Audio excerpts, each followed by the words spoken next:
de las muchas peculiaridades de la Segunda Guerra Mundial fue hasta qué punto se permitió que los alemanes derrotados escribieran la historia. El rápido inicio de la Guerra Fría después de la caída de la Alemania nazi transformó a la Unión Soviética de aliado a adversario y despertó el interés en la experiencia alemana de luchar contra el Ejército Rojo. El grupo de memorias y material de exoficiales de la Wehrmacht, combinado con el secreto de la URSS, aseguró que durante muchos años la única historia de la guerra nazi soviética que se contara fuera la versión contada por los alemanes. En esta versión de la historia, el Ejército Rojo era un producto puramente de tamaño, oleadas humanas, hordas de tanques toscamente construidos y una tormenta tan abrumadora de masa biomecánica que aplastó a una Wehrmacht mucho más hábil y moderna.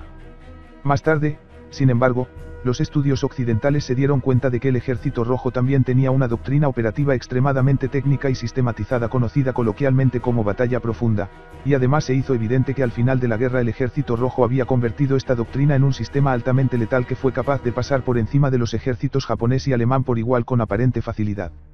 Hay, pues, dos ejércitos rojos. Uno es la aplanadora humana servil que lanza a millones de hombres contra el enemigo, y el otro es una fuerza altamente competente y sofisticada con un grado extremo de sistematización y doctrina. El primero es despreciado, el segundo virtualmente fetichizado. Estas visiones esquizofrénicas del Ejército Rojo reflejan únicamente que los ejércitos son instituciones de aprendizaje. De hecho, el Ejército Rojo de 1941 derrochó mucho a los hombres, aunque no intencionalmente, en el sentido de que tendía a ser operacionalmente torpe e incapaz de maniobrar hábilmente o luchar con armas combinadas efectivas. Estaba dirigido por un cuerpo de oficiales sin experiencia y políticamente paralizado.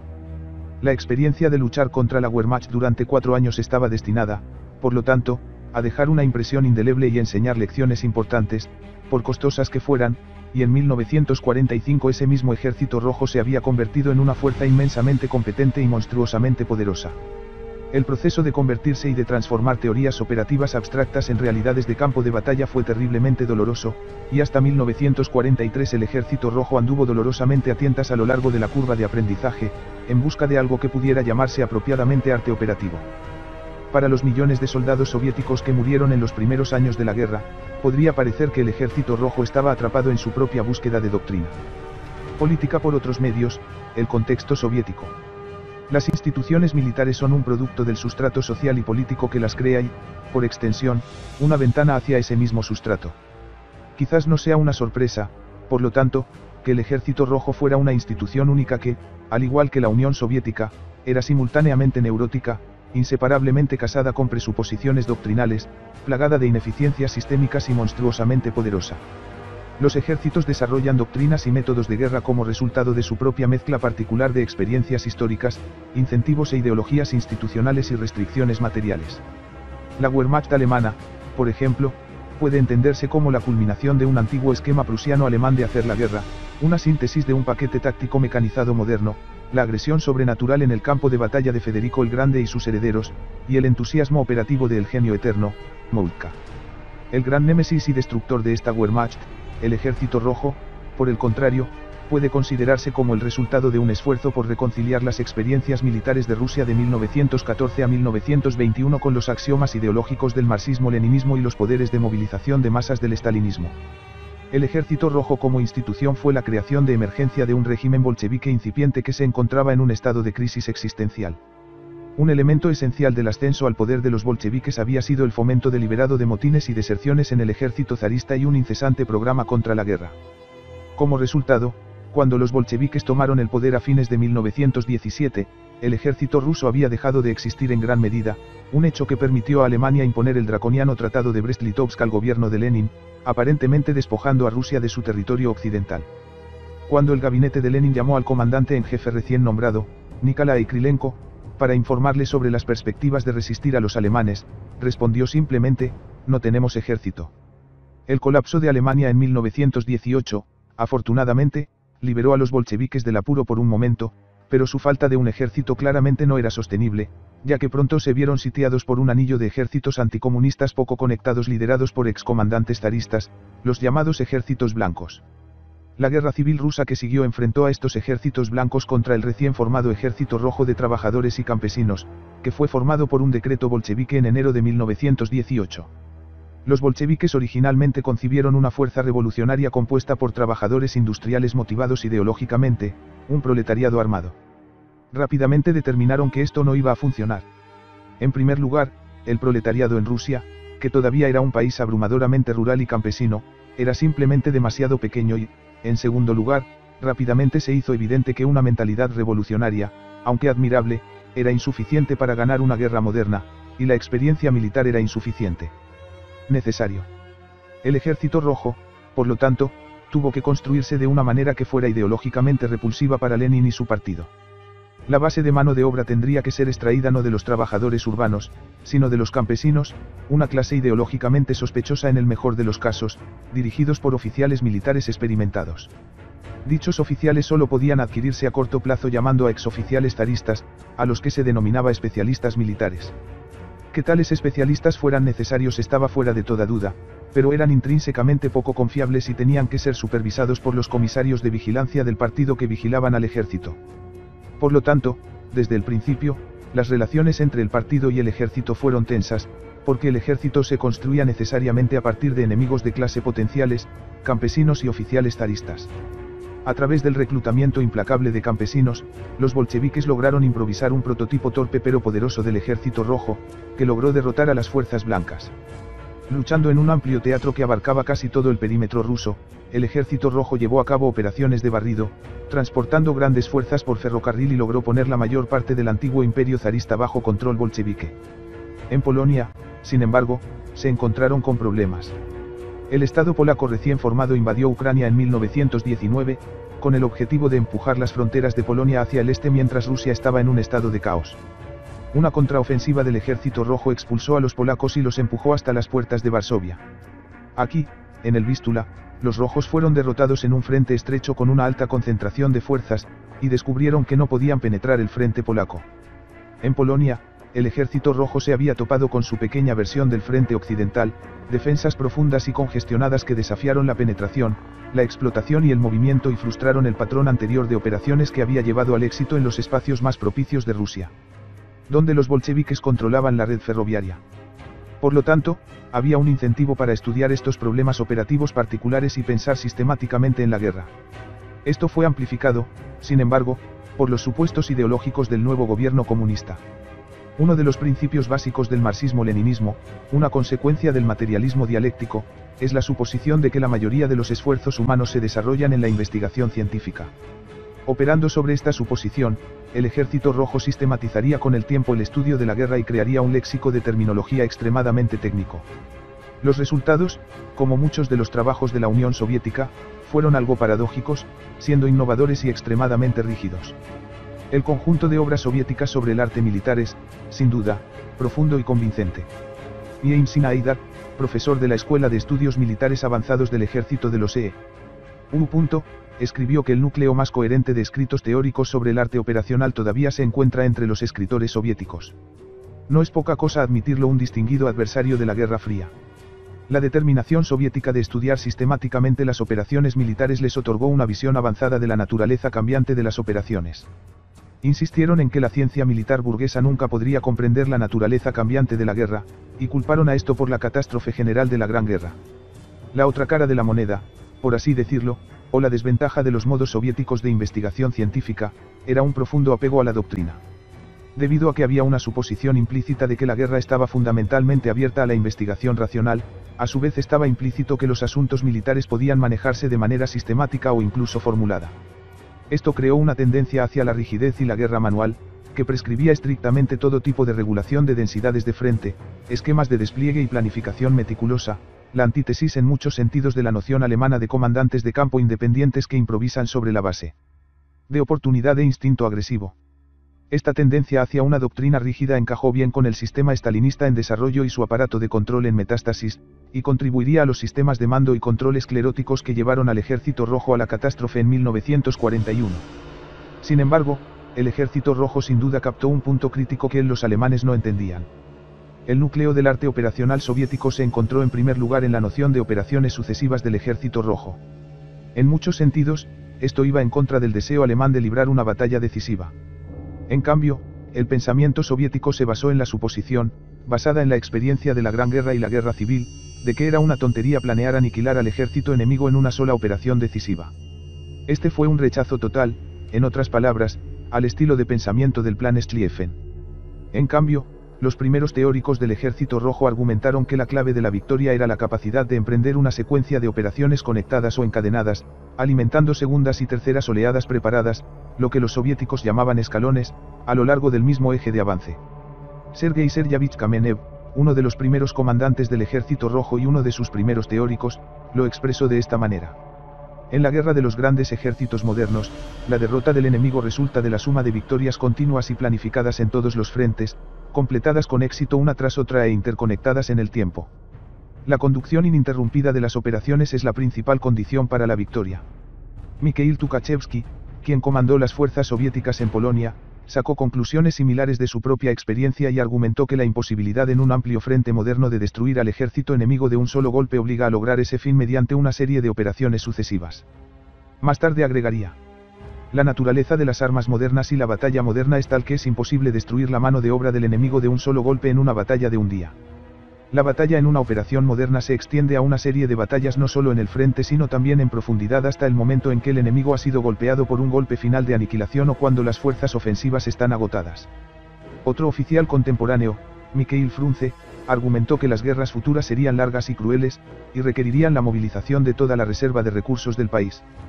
Por ello, pidió la militarización del trabajo de todo el aparato civil y un plan definitivo para reconvertir la economía nacional en tiempos de guerra. Ya a fines de la década de 1920, por lo tanto, el Ejército Rojo estaba claramente convergiendo en muchos de los conceptos clave que pondría en práctica en la década de 1940.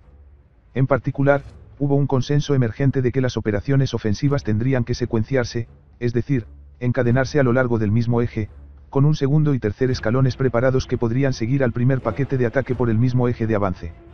Esto cobró mayor vida con el ejemplo de Tukhachevsky de que las guerras futuras requerirían una acción masiva de tanques, del orden de muchos miles de vehículos, para dar a la ofensiva el poder de combate adecuado.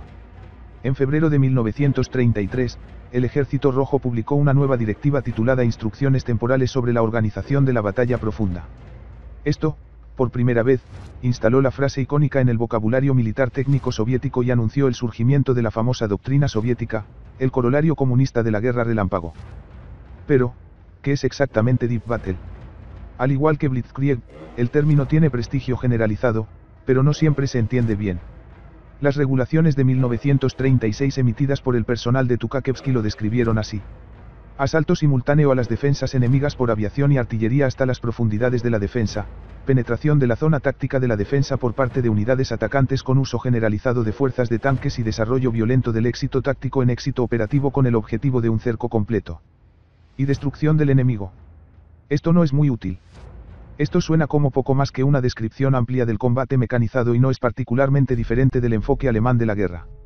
Sin embargo, hubo distintivos críticos, en particular una nota posterior de las regulaciones de 1936 que estipulaba que el enemigo debe ser paralizado en toda la profundidad de su despliegue, rodeado y destruido. Esa frase, toda la profundidad de su despliegue, está estrechamente relacionada con el argumento de que el éxito táctico se convertiría en éxito operativo, y en particular representa el énfasis soviético establecido en operaciones sucesivas, con múltiples escalones o paquetes de ataque cuidadosamente preparados para que una secuencia de ondas podría ser bombeada en la brecha. La distinción entre las sensibilidades operativas alemanas y la teoría de Deep Battle podría caracterizarse de esta manera. Las operaciones alemanas se adelantaron y se rigieron en gran medida por la iniciativa y el impulso orgánico. El poder de combate, en particular panzers y elementos motorizados, se concentró en las unidades de ruptura, y los despliegues y ataques posteriores quedaron a discreción del comandante de campo, quien disfrutó de una gran independencia, al menos hasta diciembre de 1941. Las operaciones soviéticas, por el contrario, se planificaron meticulosamente y se retrasaron parcialmente, en el sentido de que se organizaron grandes paquetes de fuerzas mecanizadas, incluidos los tanques, en los escalones de reserva, que luego se alimentaron secuencialmente a través de la brecha para explotar el eje de avance y propulsar el ataque más a lo largo. Por lo tanto, mientras que las operaciones alemanas estaban preocupadas por romper las líneas enemigas y destruir las fuerzas enemigas y los objetivos operativos, Deep Battle tenía como objetivo explotar lo más profundo posible en la retaguardia enemiga, con la intención de llegar a las reservas operativas o incluso estratégicas del enemigo e invadir la infraestructura de mantenimiento de combate. Lejos en la retaguardia enemiga. Estéticamente, la impresión de una operación alemana es la de pinzas, ejércitos separados que maniobran uno hacia el otro para atrapar a una masa enemiga en el medio. La impresión de una operación soviética es más bien como un cincel, siendo martillado repetidamente en el mismo lugar para abrir la estructura enemiga. A nivel táctico, lo que parecía, al menos en una forma idealizada, no era algo del todo diferente del paquete mecanizado alemán. Una línea clave del pensamiento soviético de antes de la guerra enfatizaba los ejércitos de choque, formaciones especiales del tamaño de un ejército que estaban sobrecargadas con artillería adicional y unidades de ingeniería de combate, para maximizar el poder de ruptura. Tales unidades de choque por convención formaron el primer escalón de un ataque de libro de texto, mientras que el segundo escalón sería más liviano en artillería pero más pesado en tanques y fuerzas motorizadas. Por lo tanto, el primer escalón con armas pesadas formó la unidad de ruptura, mientras que el segundo escalón más móvil otorgaría la explotación y destruiría las unidades pasadas por alto por el primer escalón. Aumentado por apoyo aéreo cercano y apoyado por paracaidistas insertados en puntos cuidadosamente seleccionados, este era un sistema de guerra diseñado para superar la congestión y la indecisión de la Gran Guerra, aprovechando completamente la guerra industrial en un asalto poderoso y sostenido. En última instancia, su promesa radicaba en el potencial de los ataques escalonados para potenciar el asalto a la profundidad operativa, absorbiendo no solo las fuerzas de primera línea del enemigo, sino también toda su agrupación operativa, incluidas las reservas y la infraestructura del área de retaguardia, en la refriega.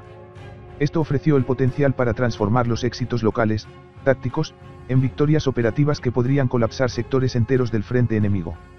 Los ejércitos, por supuesto, existen en contextos políticos, y en este caso el contexto político fue el del estalinismo. Gran parte de los primeros líderes del Ejército Rojo y de los teóricos preeminentes serían víctimas de las purgas estalinistas de 1937 a 38, sobre todo Tukhachevsky. Con una cacería general de enemigos, saboteadores, espías y conspiradores, reales o imaginarios, en marcha, algunos funcionarios soviéticos sintieron la oportunidad de avanzar en sus propias carreras. Un tal Artur Artuzov ascendió hasta convertirse en subjefe de inteligencia militar a mediados de la década de 1930, antes de ser degradado sin ceremonias a un trabajo de archivo de bajo nivel. Tal vez por amargura, o simplemente por el deseo de volver a la buena voluntad del partido, Artuzov escribió una carta al jefe de la NKVD, Nikolai Yezhov, alegando que tenía pruebas de un complot de los altos mandos militares para derrocar a Stalin y al Politburó. Stalin respondió haciendo arrestar a Artuzov, sobre la base de que solo podía saber de tal complot si era un CEO conspirador, y torturarlo. El 22 de mayo, Tukhachevsky fue arrestado. Parte del problema de Tukhachevsky era que su perfil general y comportamiento eran objetables. Su origen familiar era aristocrático y poseía una gran arrogancia y seguridad en sí mismo, comentó cuando era joven que se convertiría en general a los 30 años o moriría en combate. Era competente, sabía que era competente, le gustaban las mujeres hermosas y las cosas caras, y no le importaba que la gente lo supiera. Todo esto era bastante alarmante para los comunistas, y en particular para Stalin, quien creía que el cuerpo de oficiales era por naturaleza un caldo de cultivo amenazador para actitudes contrarrevolucionarias. Todo buen revolucionario está atento a Napoleón. Los interrogadores de la NKVD tardaron 4 días en derribar a Tukhachevsky. Su confesión fue salpicada con su propia sangre, las manchas permanecen en las páginas hasta el día de hoy. La confesión de Tukhachevsky, de crímenes que no cometió, se convirtió en el punto de partida para una masacre generalizada de los altos mandos militares. Prácticamente todo el alto mando del Ejército Rojo fue golpeado hasta que confesaron trabajar para el fascismo. La carnicería infligida al Ejército Rojo en 1937 a 38 fue asombrosa. Unos 33.000 de los 144.000 oficiales fueron destituidos de sus puestos en total. Pero el daño fue más severo en los rangos más altos. El Ejército Rojo tenía 186 comandantes de división, de los cuales 154 fueron reclamados por el terror, junto con 8 de 9 almirantes, 13 de 15 generales de nivel frontal y 3 de 5 mariscales. En conjunto, esto significa que en un periodo de 2 años Stalin mató, encarceló o exilió al 83% de sus oficiales militares de más alto rango. La trágica ironía, por supuesto, es que no hubo conspiración militar, porque si la hubiera, los altos mandos militares podrían haber intentado un golpe para salvar sus propias vidas. Después de todo, el Ejército Rojo era la única institución en la URSS con la potencia de fuego y jerarquía disciplinada para luchar contra la NKVD. Pero como eran, de hecho, comunistas leales, simplemente andaban a tientas en ciega confusión mientras Stalin los masacraba. Con el cadáver de Tukhachevsky tirado en un pozo sin identificación en las afueras de Moscú, sus ideas cayeron naturalmente en desorden y el Ejército Rojo entró en un estado de esclerosis institucional y decadencia precisamente cuando se acercaba la guerra, aunque mentes críticas y talentosas como Chukov, Konev y Rokossovsky estaban al acecho. En las salas la depuración del cuerpo de oficiales se produjo al mismo tiempo que el ejército se expandía rápidamente, de alrededor de 1,5 millones de soldados en servicio activo en 1937 a más de 5 millones en 1941. Esta expansión masiva requirió la rápida promoción de los oficiales, precisamente cuando se estaban reclutando grandes números. Purgado y el resto golpeado en la inactividad rígida. Además, la ejecución de teóricos clave como Tukhachevsky condujo al abandono de muchas de las mejores ideas del Ejército Rojo, y se abandonó la batalla profunda en favor de brigadas de tanques repartidas en un papel de apoyo a la infantería. Si bien Tukhachevsky sigue siendo la víctima más famosa de la purga de oficiales, una gran cantidad de pensadores perspicaces y talentosos fueron destruidos. Hombres como Alexander Svechin y Hieronymu Borevich, que de otro modo habrían obtenido reconocimiento en medio de distinguidas carreras militares, ahora son poco más que oscuras notas a pie de página y nombres en listas de ejecución en los archivos de la NKVD. Por lo tanto, la purga aseguró que el Ejército Rojo iría a la guerra en un estado de confusión doctrinal y falta de sofisticación, dirigido por un cuerpo de oficiales formado en los rangos inferiores de jóvenes superpromocionados y en los rangos superiores de los favoritos de Stalin sin talento. Cuando los alemanes invadieron en 1941, uno de los comandantes clave del grupo de ejércitos era Semyon Budionny, partidario de Stalin desde hacía mucho tiempo, quien había declarado explícitamente que creía que los tanques eran una moda pasajera que estaría subordinada a la caballería tradicional. No es la opción ideal para enfrentarse cara a cara con el paquete Panzer alemán. El resultado fue la catástrofe trágicamente predecible de 1941. Los sueños de batallas profundas y fuerzas de tanques masivas fueron archivados, y la misión se convirtió en mera supervivencia. Tempo, Kharkov, 1942. Prácticamente en todos los sentidos, 1941 fue un completo desastre para el Ejército Rojo. Desde junio hasta fines de noviembre, prácticamente todas las operaciones importantes, tanto defensivas como de contraofensiva, terminaron en una derrota espectacular y pérdidas asombrosas.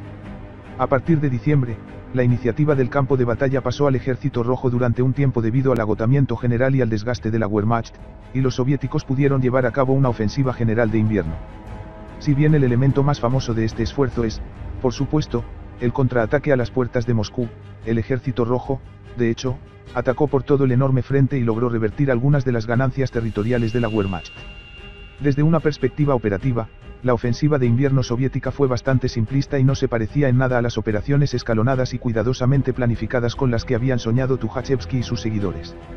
En diciembre, el Ejército Rojo no tenía ni el tiempo ni los recursos para planificar y preparar meticulosamente un ataque escalonado adecuado, simplemente lanzaron una serie de ejércitos disponibles, invariablemente mal equipados y mal preparados, a los alemanes para aprovechar la ventaja de la Wehrmacht.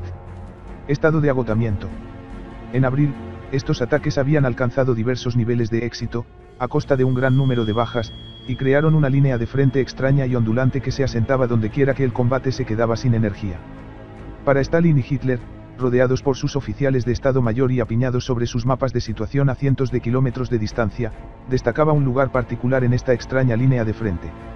Este era un bulto, o saliente, que se había formado alrededor de la ciudad de Izium en la sección sur del frente. La ofensiva de invierno soviética había capturado con éxito una cabeza de puente sobre el río Dounats, al sur de la principal ciudad industrial de Kharkov. Por feliz circunstancia, el Ejército Rojo también se aferraba a una estrecha cabeza de puente río arriba, al norte de la ciudad. La naturaleza sinuosa e irregular del frente aquí creó oportunidades operativas que fueron extremadamente tentadoras para ambos ejércitos, tanto de acuerdo con su disposición doctrinal como con sus direcciones estratégicas más amplias. La planificación del Ejército Rojo en 1942 se centró en la idea, impulsada en gran medida por Stalin, de que las operaciones alemanas de ese año se centrarían en un esfuerzo renovado para capturar Moscú. Zhukov recordó. Stalin creía que en el verano de 1942 los alemanes serían capaces de llevar a cabo operaciones ofensivas a gran escala, estaba sobre todo preocupado por el eje de Moscú donde operaban más de 70 divisiones alemanas. En marzo, Stalin emitió órdenes de que los comandantes de los diversos frentes del Ejército Rojo, nuevamente, este es el equivalente soviético de un grupo de ejércitos, deberían realizar una evaluación general de sus sectores y hacer sugerencias sobre cómo podrían realizar operaciones que apoyarían el imperativo estratégico general para defender Moscú. El comandante del Frente Sur, el mariscal Timoshenko, optó por estirar estas instrucciones para justificar una renovada ofensiva. Timoshenko tenía una combinación de rasgos bastante desastrosa. Era agresivo y optimista, cualidades que combinaban mal con su mediocre talento general y su buena relación con Stalin. Timoshenko quería atacar y creía que el saliente de Izium era un lugar ideal. Timoshenko y su equipo elaboraron una propuesta para Stalin que argumentaba que pasar a la ofensiva en el sur interrumpiría el desarrollo alemán, alteraría sus calendarios y los obligaría a redirigir las reservas fuera de Moscú. Stalin consideró estos argumentos y finalmente acordó adoptar un plan operativo para 1942 en el que simultáneamente con el cambio a una defensa estratégica, el Ejército Rojo llevaría a cabo operaciones ofensivas locales a lo largo de una serie de ejes para fortalecer el éxito de la campaña de invierno. Mejorar la situación operativa, tomar la iniciativa estratégica e interrumpir los preparativos alemanes para una nueva ofensiva de verano. Este fue un enfoque estratégico ambiguo y abierto que le dio a Timoshenko carta blanca para ir con todo al ataque. El mariscal Alexander Vasilevsky, jefe de Estado Mayor de Stalin, recordaría más tarde con pesar que la decisión de defender y atacar simultáneamente resultó ser el aspecto más vulnerable del plan. Moscú nunca había sido el objetivo estratégico alemán en 1942. Frente a la perspectiva de una guerra global contra los angloamericanos y la Unión Soviética, la planificación alemana para 1942 estaba muy preocupada por adquirir acceso a las materias primas, especialmente al petróleo, que permitiría a Alemania librar una guerra global prolongada. La pieza central de los esfuerzos de Alemania para el año sería Case Blue, una poderosa ofensiva hacia el sureste para capturar los campos petroleros soviéticos en el Cáucaso. En el camino a los campos petroleros, la Wehrmacht esperaba atrapar, rodear y destruir todas las fuerzas del Ejército Rojo al oeste del río Volga. A diferencia de la Operación Barbarroja, que tenía pretensiones de ganar la guerra por completo en cuestión de semanas, Blue se redactó en reconocimiento del hecho de que una guerra corta ya no estaba sobre la mesa y que para sobrevivir a una lucha global prolongada, Alemania necesitaba petróleo. Las operaciones de 1942 deben llevarnos al petróleo, admitió Keitel, jefe del alto mando de las Fuerzas Armadas. A menos que logremos eso, no podremos realizar ninguna operación el próximo año. Un pensamiento aleccionador, especialmente para un ejército alemán que vivió y murió en función de su capacidad para librar una guerra móvil. Sin embargo, en la primavera de 1942, lo que más importaba era que la Wehrmacht estaba concentrando unidades en el sur en preparación para el azul. La ofensiva de Timoshenko en Kharkov, por lo tanto, giró directamente hacia el sector del frente donde los alemanes estaban preparando unidades para una ofensiva propia. La sincronicidad de los planes operativos fue notable. Ambos ejércitos no solo se estaban preparando para una ofensiva en el sur, sino que ambos habían elegido específicamente el saliente de Izium como sector específico para comenzar. Timoshenko planeó lanzar sus ejércitos fuera del saliente, envolver y capturar Kharkov, y luego hacer retroceder a los alemanes hacia el Dnieper. Los alemanes, al mismo tiempo, estaban planeando la Operación Fredericus, un movimiento de pinza bastante manual para cortar el saliente de Izium y atrapar a los ejércitos soviéticos en su interior. Sin embargo, las coincidencias fueron incluso más profundas que los ejércitos que simplemente apuntaban a las mismas secciones del frente. Las fechas de inicio de estas dos operaciones se planificaron con solo 6 días de diferencia. Timoshenko planeó para el 12 de mayo y la Wehrmacht para el 18 de mayo. Aún más notable, las unidades más poderosas en el orden de batalla de cada ejército para estas operaciones fue el Sexto Ejército. La punta de lanza del ataque soviético sería el Sexto Ejército al mando del general Gorodniansky, y estaba alineado directamente frente al Sexto Ejército alemán al mando del general Friedrich Paulas. El 8 de mayo, el mariscal de campo Bock, el nuevo comandante del Grupo de Ejércitos Sur, especuló que los rusos podrían adelantarse y atacar a ambos lados de Kharkov. Hitler, sin embargo, pensó que esto era una tontería. Fuerzas alemanas tan fuertes están ahora en proceso de reunión que el enemigo seguramente se dará cuenta de esto y tendrá cuidado de no atacarnos allí. Timoshenko, sin embargo, no estaba al tanto, por lo que se metió en una trampa operativa colosal. La batalla de Kharkov de 1942 fue algo curioso. Terminó en un desastre absoluto para el Ejército Rojo, un resultado que generalmente ha llevado a que todo se descarte como otro giro doloroso e irremediable en la larga curva de aprendizaje soviética. Sin embargo, el desastre que se desarrolló en Kharkov se debió a la supremacía alemana a nivel operativo. A nivel táctico, el Ejército Rojo demostró que había crecido a pasos agigantados desde junio de 1941 y estaba en el camino hacia un método efectivo de guerra ofensiva. El 10 de enero de 1942, el mariscal Chukov había emitido la directiva Stavka-03. Esta orden, aunque fácil de pasar por alto en medio del drama general de las batallas de invierno alrededor de Moscú, de hecho marcó una revisión importante de las prácticas operativas soviéticas y un regreso a los conceptos familiares de antes de la guerra de Tukhachevsky. La directiva 03 resucitó al grupo de choque como la principal unidad infractora, e instruyó que las unidades atacantes deberían concentrar sus fuerzas en frentes muy estrechos. El frente de ataque reglamentario para un ejército era de apenas 15 kilómetros. Además, la composición de los grupos de choque se alejaba de las unidades de infantería masivas utilizadas por los soviéticos en 1941 y presentaba fuertes concentraciones de tanques, artillería y aviones de apoyo terrestre. De acuerdo con esta doctrina emergente de operaciones de armas combinadas altamente concentradas, la operación Kharkov de Timoshenko concentró grandes grupos de choque con un enorme apoyo de fuego, en algunos sectores, hasta 80 piezas de artillería por kilómetro. Cuando comenzó el bombardeo aéreo y de artillería inicial el 12 de mayo, el Ejército Rojo logró una sorpresa táctica total. La impresión inicial de los defensores alemanes en los puestos de primera línea, seguramente, fue que los grupos de choque hacían honor a su nombre. El Ejército Rojo nunca había golpeado tan fuerte, una verdadera tormenta de fuego precipitó el acercamiento de las unidades terrestres.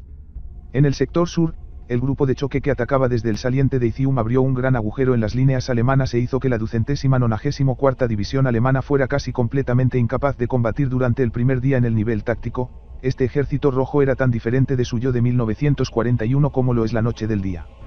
El ataque fue mucho más concentrado, mucho mejor apoyado por la artillería y los recursos aéreos, y comprendió una combinación mucho mejor de infantería y blindados que cualquier cosa a la que los alemanes se habían enfrentado el año anterior. El grupo de choque demostró ser capaz de abrir agujeros en las defensas alemanas, ahora la pregunta era cómo transformar esto en un éxito operativo. Una lección sobre la guerra en esta escala que se enseña claramente por la experiencia de los dos ejércitos en Kharkov es la naturaleza generalmente confusa e incompleta de la inteligencia en tiempo real, y la posibilidad de que ambos bandos estén en algún estado de pánico simultáneamente. Del lado soviético, Timoshenko tenía que estar satisfecho con su progreso inicial. Para el tercer día, su pinza del norte estaba a solo 10 millas de las afueras de Kharkov. Pero algunas cosas no estaban bien. De manera inquietante, se observaron divisiones Panzer merodeando en los flancos que se suponía que no debían estar allí, y los alemanes estaban moviéndose en refuerzos que no se esperaban. Esto se debe a que la Wehrmacht estaba reuniendo fuerzas para su propia ofensiva, por lo que tenía reservas inesperadas cerca. A mano.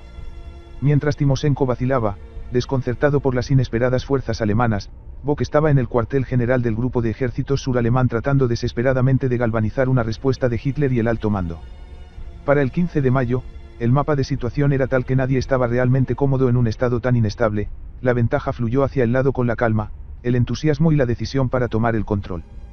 La doctrina soviética había preparado la base cognitiva para hacer frente a tal situación, era hora de enviar el segundo escalón. Timoshenko tenía ese escalón, compuesto por 2 cuerpos de tanques, que debería haberse insertado rápidamente, probablemente comenzando temprano el 14 de mayo, para revitalizar el avance soviético frente a las fuerzas alemanas y dar el nuevo poder de combate para empujar las pinzas soviéticas. Cerrado. Desafortunadamente, Timoshenko vaciló ante la incertidumbre presente ahora en sus mapas de situación, y esto aseguró que el segundo escalón no llegaría a tiempo. El grupo de choque inicial había empujado la primera línea hacia adelante a través de la acción cinética, lo que significaba que el segundo escalón necesitaba avanzar por caminos que ya estaban marcados por la batalla, llenos de escombros y agujeros de proyectiles, para llegar a la línea de combate real. La demora de tiempo involucrada en llevar el segundo escalón al frente significaba que debían recibir órdenes de avanzar con prontitud, sino de manera preventiva. La vacilación resultó fatal. El informe del Estado Mayor soviético concluiría más tarde. A fines del 14 de mayo, el cuerpo de tanques del segundo escalón, con 260 tanques, y las divisiones de fusileros estaban muy lejos de la línea del frente. El 21 cuerpo de tanques del general Kutmin estaba a 42 kilómetros de las unidades de avanzada del 6 ejército, el 23 cuerpo de tanques del general Pushkin estaba a 20 kilómetros de distancia, y las divisiones de fusileros 248 y 103, que componían el segundo escalón del 6 ejército, estaban a 20 o 40 kilómetros de distancia. Tal separación de las fuerzas del segundo escalón y las fuerzas del escalón para el desarrollo del éxito dificultó su compromiso oportuno en la batalla, que fue dictada con urgencia por la situación. Mientras Timoshenko vacilaba, los alemanes actuaban. El quid de la cuestión era bastante sencillo. La operación Fredericus había planeado originalmente atacar la base del saliente de Izium con un movimiento de pinza y pellizcar a las tropas soviéticas en el interior. Al atacar desde el saliente, los soviéticos teóricamente lo habían facilitado, dado que, al atacar hacia el oeste, estaban alejando las fuerzas del objetivo alemán en la base de la protuberancia. Sin embargo, Fredericus no pudo implementarse según lo planeado porque el ataque soviético se había estrellado contra la fuerza que estaba destinada a formar la pinza del norte, sexto ejército alemán. La solución a este problema operativo fue enviar refuerzos al lugar para proporcionar un paquete de ataque adecuado para lanzar Fredericus. Aquí, entonces, se hizo evidente la enorme importancia de la decisión alemana y la rápida toma de decisiones. Mientras Timoshenko vacilaba sobre dónde, cuándo y cómo comprometer su segundo escalón, el Wehrmacht trajo una oleada de poder de combate a la escena. Las unidades ya se habían estado acumulando en el sur para Kassel, y una gran cantidad de ellas ahora se apresuraron al eje de Kharkov. La 24ª División Panzer fue la primera en llegar, seguida por divisiones de infantería de refuerzo. Quizás aún más importante, el 8º Fliegerkorps, cuerpo aéreo, estaba en camino, una poderosa formación de la Luftwaffe que llevó la fuerza aérea alemana en el área a casi 600 aviones. Este fue un gran aumento en el poder de combate, y Fredericus recibió luz verde para comenzar el 17 de mayo. Cuando llegó ese día, la enorme masa combatiente de Timoshenko todavía avanzaba penosamente hacia el oeste, repartiendo serios castigos a las unidades que Alemania había puesto en su camino. Esta no fue una experiencia cómoda para la Wehrmacht en absoluto. El grupo de ataque soviético era una fuerza enormemente poderosa que integró sus armas mucho más eficientemente que el Ejército Rojo de 1941. Sin embargo, esta agrupación soviética tenía un problema: los alemanes tenían ahora grandes fuerzas acumuladas al sur y al noreste, firmemente en su retaguardia, preparadas para lanzar Fredericus. A finales del 17, el primer ejército panzer al mando del general Kleist había lanzado sus líneas de salida alrededor de la ciudad de Slavyansk y abierto un enorme agujero en el flanco sur del ejército rojo que protegía el cuello del saliente.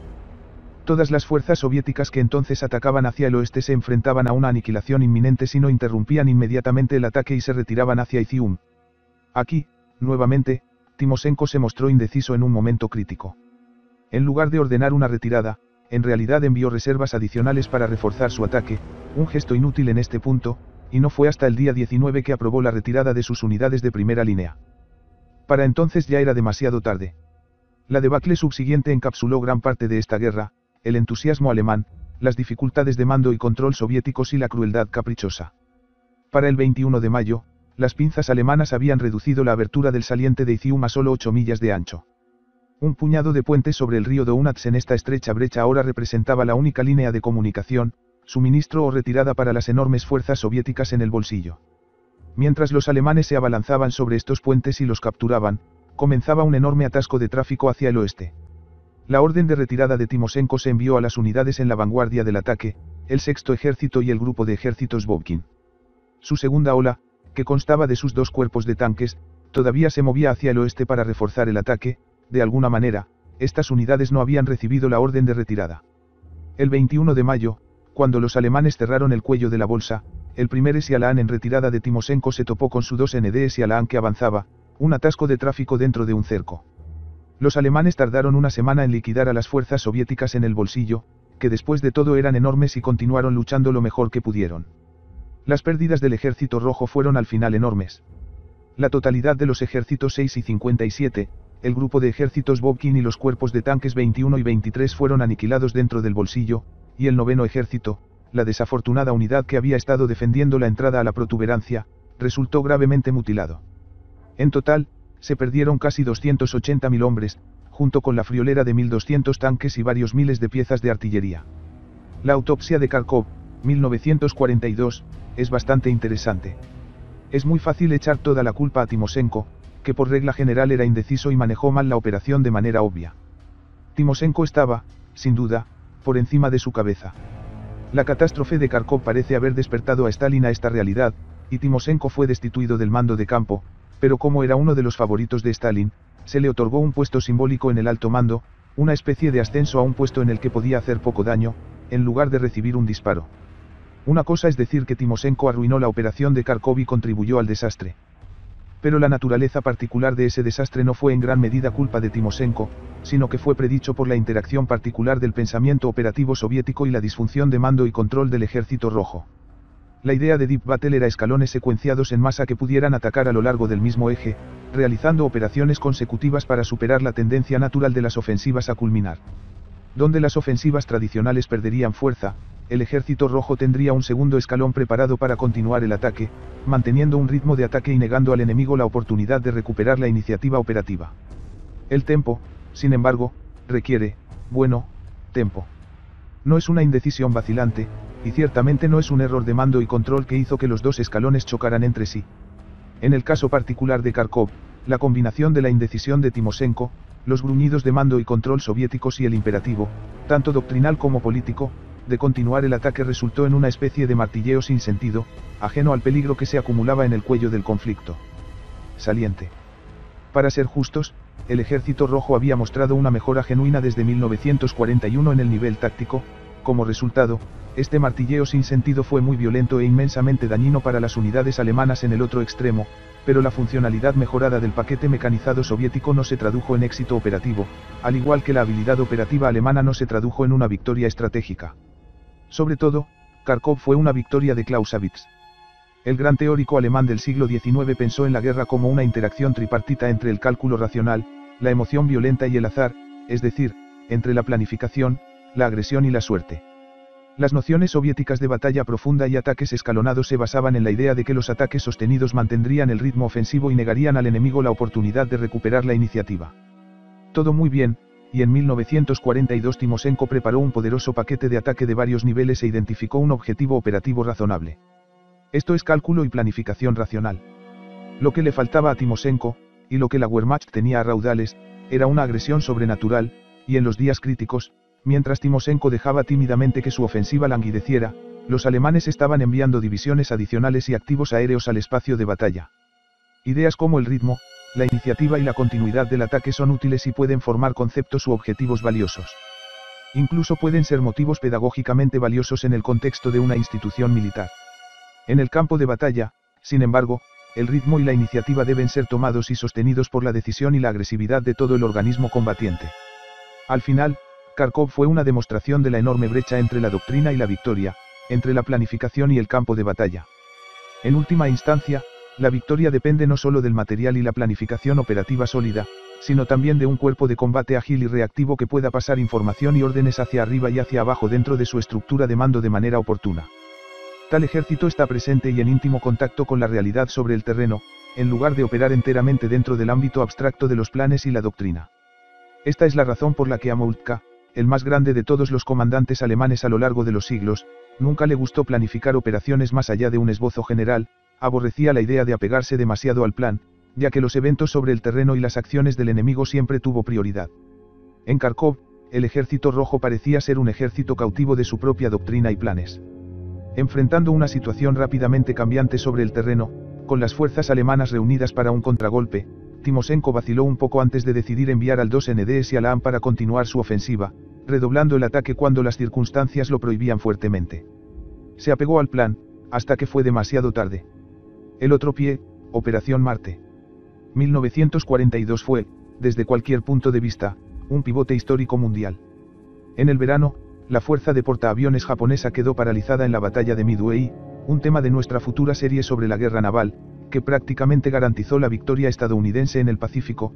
La única esperanza real de victoria de Japón era sorprender a los Estados Unidos en las negociaciones logrando la supremacía del poderío aéreo naval. 1942 también se entiende generalmente como el punto de inflexión en Europa, dado que los primeros 6 meses vieron importantes victorias alemanas en Kharkov, Crimea y el norte de África, y el año terminó con la derrota alemana en Stalingrado, el tema de nuestro próximo artículo. Aunque argumenté en mi artículo anterior que el verdadero punto de inflexión de la guerra, como tal, fue la batalla de Smolensk a fines del verano de 1941, ya que este fue el punto en el que las divisiones Panzer más importantes de Alemania se desgastaron demasiado para terminar la guerra.